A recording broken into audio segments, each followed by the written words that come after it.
This place, this world, is trying to kill you.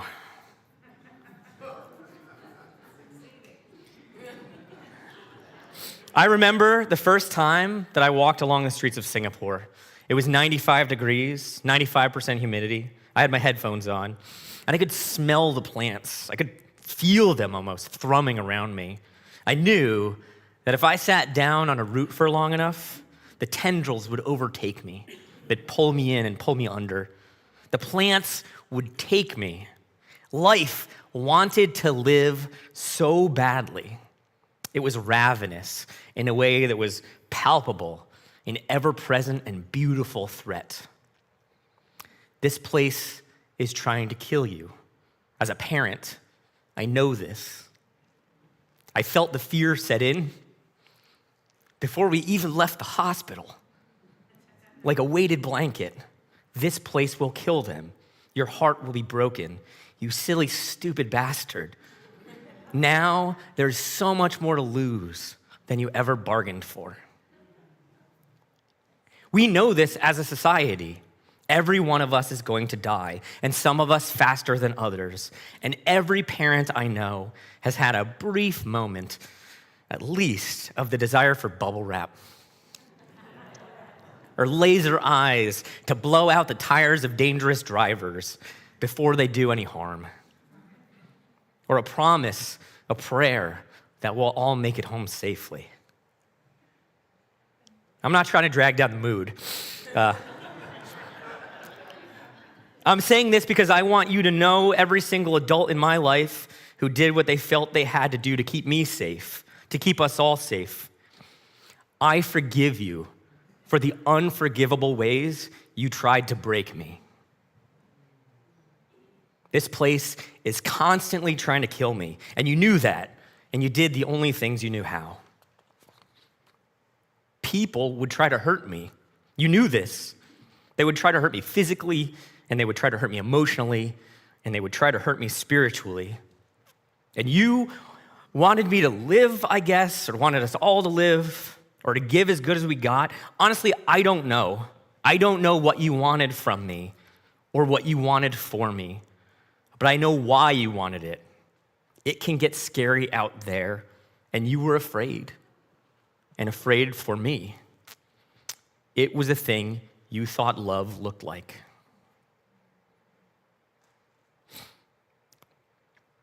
Men are having a real moment. Masculinity is a battlefield right now. It feels a little fatuous talking about what it's like to be a man in a way that demands any sort of sympathy for our plight. But I need to tell you, that is a real problem. The fact that I'm hesitant to say, it's hard out there for men right now, that's a real problem, like a real problem.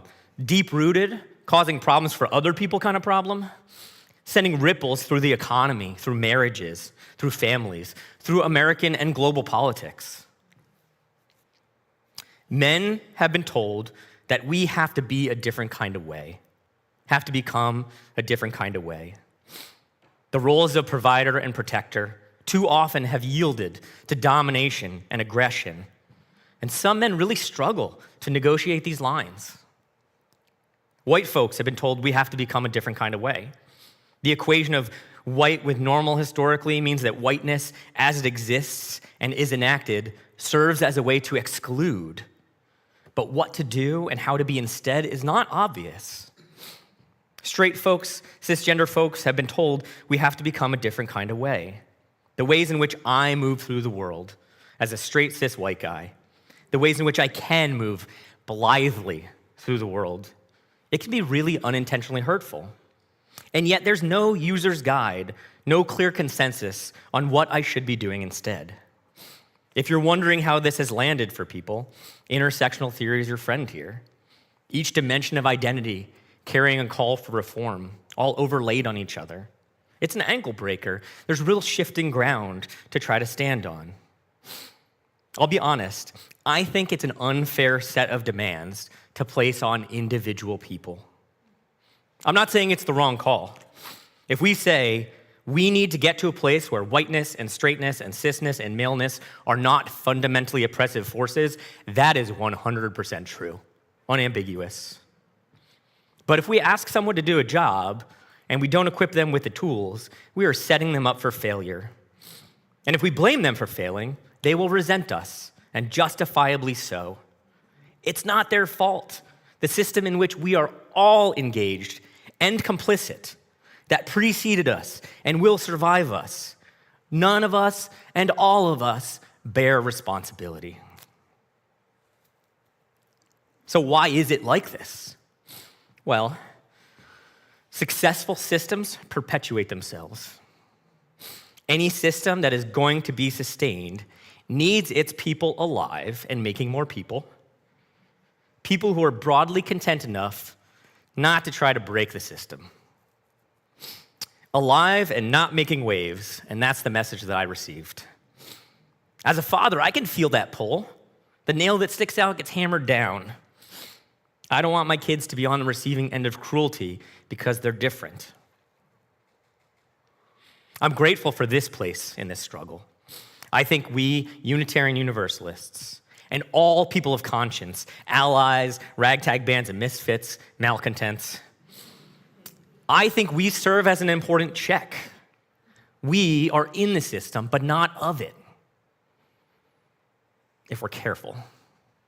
At our worst, I worry that we risk being badly co-opted, finding reasons to become okay with the way things are, trading the radical for the incremental and the incremental for the status quo. At our best, I think we are prophetic, visioning a new way and building a path to get there. It is hard and important work. So what does the system do? If I look at me, can I tell?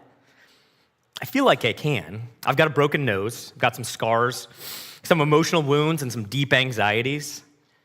And I honestly don't know how many of those I picked and how many were chosen for me. I certainly didn't break my own nose. I recognize the results of an emergent project, though, a million little interactions, punishments, and rewards, all working on me in small ways. The world was trying to make a man out of me. Where and when I came up, that meant casual misogyny, both casual and active homophobia, ubiquitous racism. Kids are sponges. I learned some racist playground rhymes, some sexist and homophobic jokes, things that still flit through my head unbidden for no obvious reason. I didn't choose any of that stuff. It was just there, and then it was in here. That is one of the things that being raised to be a man in America has meant. It meant that the tools of systemic oppression were pressed into my hands. The system only works if everyone has a place and everyone knows their place. Here are some mean tricks to keep people in their place. If you don't use them, everyone will die. It meant that some of my community had every expectation that I would pick up those tools and wield them. If I did, and just to be clear, I did, I would be rewarded with praise and laughter, with acceptance. If you don't do it, if you lay down these tools, you're on your own, bud. Being raised to be a man in America means being made to be afraid of being different at every turn. I remember envying kids who couldn't pass for normal, weird kids who no matter what were going to have to find their own way. And so they were allowed to find their own way so early. No worries about stepping over the line because they were already in the next county. I remember feeling a sense of admiration and aspiration, wishing I could be so free.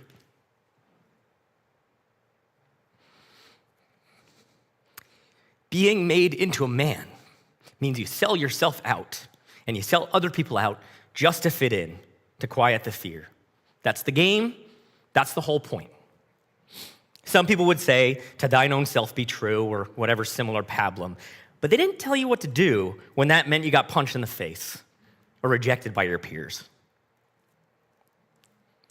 Being made into a man means that when you finally put those tools down, when you reject them, your refusal is coded as a betrayal to your gender, to your race, I'm going to take a risk here and guess that I'm not just talking about what life is like as a white man growing up anymore.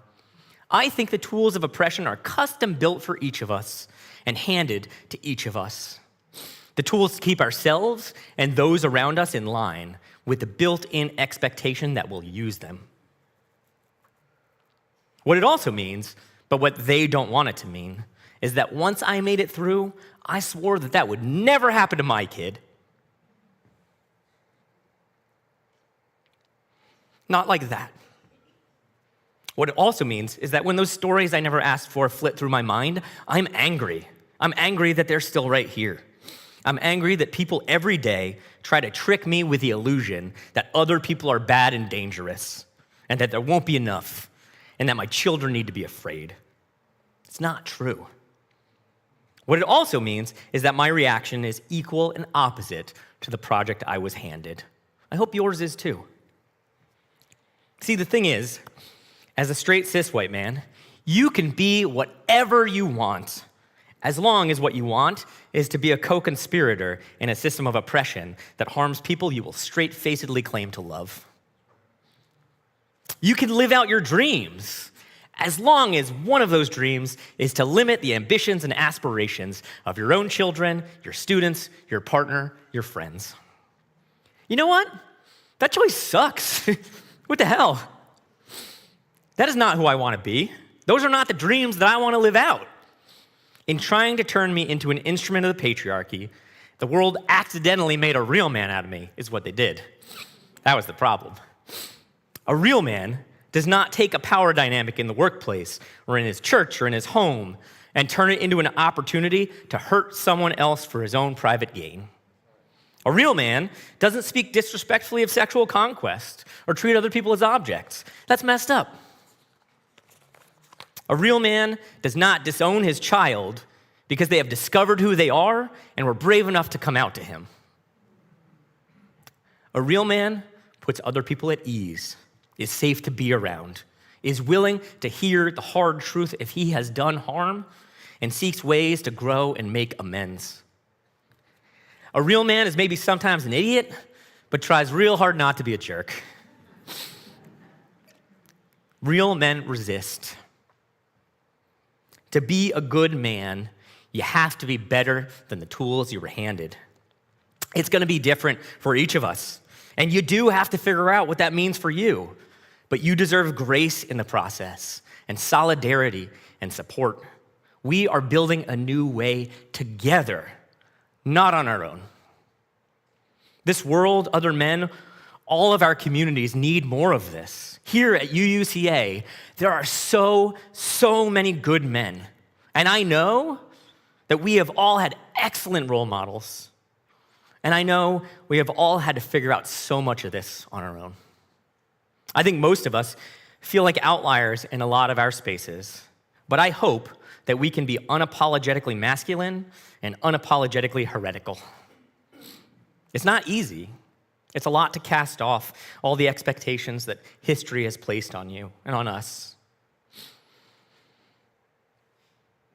The thing that gives me so much hope in the shadow of the unrelenting, faceless engine of suffering that looms before us in American politics, in the shadow of the myriad spiritual illnesses that plague this world, not to mention the ways in which we have desiccated and desecrated the earth. The thing that gives me so much hope is that I have discovered so much access to joy. The reward for building a new way is so great. It's so new for me. It's a thing that this world, that engine tried to kill or taught me to avoid. A thing that I didn't mention, I don't have time to unpack, is all the ways that men just have our capacity to feel and engage emotion suppressed and diminished. If you're gonna cry, I'll give you something to cry about, is something I heard a lot of times when I was a kid. It's too long a story. It's all too long a story. But the result was, I couldn't let myself let joy in. I was too busy trapped in the dichotomy of the wrong way to be a man and the right way to be a man, tense and careful and caring and conscientious, letting anxiety run the console. I needed something to crack me open, to snap me out of that cycle. I broke my collarbone riding a Razor scooter 2 years ago. It was very dumb. I got a text from my buddy to come to his house to play cards. It was probably 10 p.m., maybe 10:30. I thought it would be really funny if I rolled in on Violet's Razor scooter. My neighborhood is pretty hilly. The first hill went totally fine. I rode heavy on the brake. It felt risky, but under control. The second hill went less fine. I didn't ride the brake enough, and then it was not under control. And I tried to make it to the grass on the side of the road. I got a few yards away before I was going to lose it. I had to tuck and roll on the asphalt. I tore up my elbow, my hands, and I got up, adrenaline pumping through me. Man, this hurts. I think I'm fine. I rolled my arm. Okay, I'm okay. Click, click. Okay, I definitely need to go to the hospital. I called Cheryl to let her know I was fine. She came to my rescue. Once we got home, I told her she should go to bed and I'd handle it. She wanted to take me, but I insisted. It was my stupid move. I'll sort it out. So I took an Uber to the ER.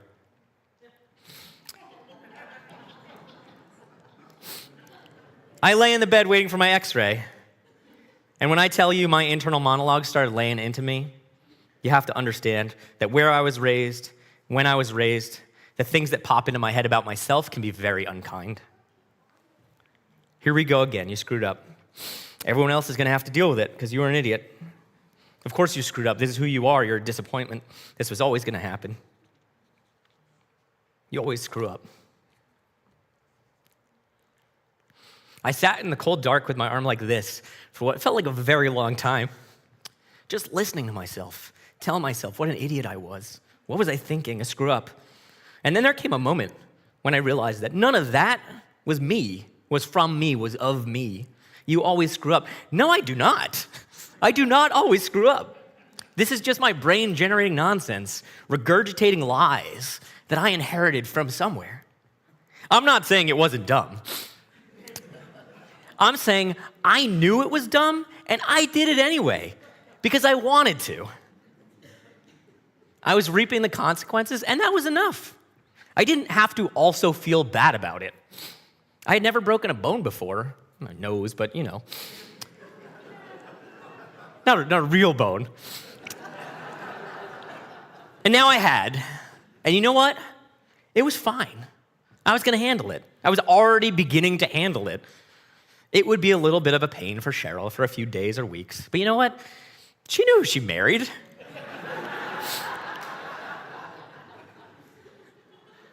Moreover, the kind of dad that I want to be, the kind of person I want to be, the man that I want to be, I'm not recommending this to everybody, but I want to be the kind of guy who maybe breaks his collarbone because he was doing something he thought would be funny or fun.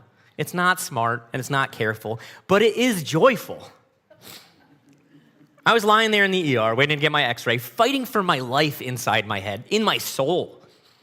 When I got home, the next 3 days were 3 of the most physically painful of my life. But you know what? They weren't that bad. Given that I'd survived a broken bone, I naturally thought, if that wasn't bad, what's next? I started watching skate videos. I considered getting into skateboarding again. I didn't, and I probably won't.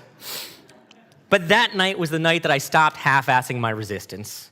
The voices of expectation telling me to wield the tools of subjugation against myself? Hell no.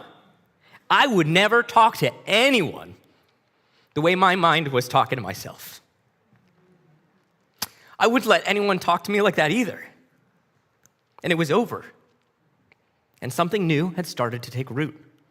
This place may be trying to kill me, but it is also such fertile ground for finding ways to live. And I want that for you, for all of us. For me, it was my fear that I'm a disappointment or a screw-up made manifest. Maybe I am, but if this is what that looks like, really honestly, not that big of a deal. What is next on the agenda? I watched an interview while I had only one working arm. There's a guy named Rodney Mullen. He's the guy who invented the kickflip.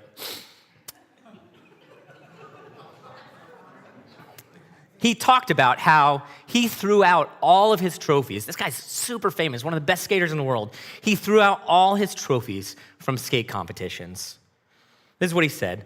I'm privileged that I started a few tricks, Rodney said, and that has turned into a vocabulary for others to express themselves. That to me is like a living trophy, because everywhere I look, I see and I feel that.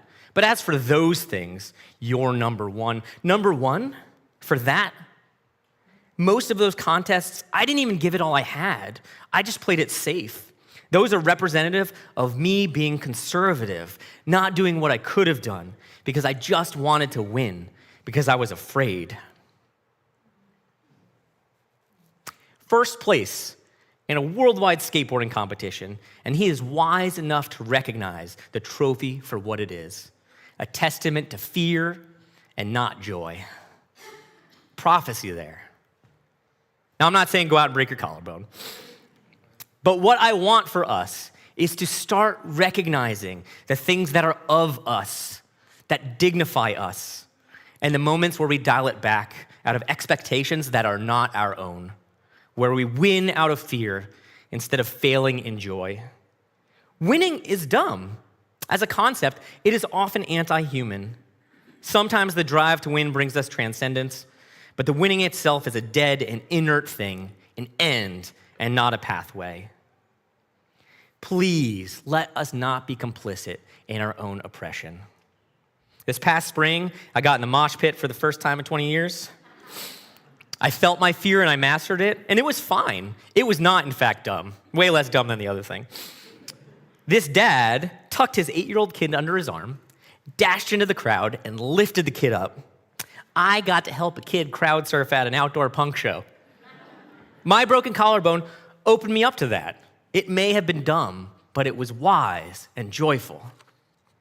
Please let us be angry when we hear those voices rise up in our own heads.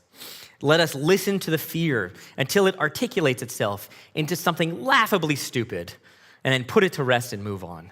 So many people out there who don't wait out the fear, who just follow the first thing it says, and then the next thing it says, and the next thing it says, and they use those bad, half-considered thoughts to try to build laws and pressure schools and take away rights, and they're gonna keep doing that, and we're gonna keep fighting them.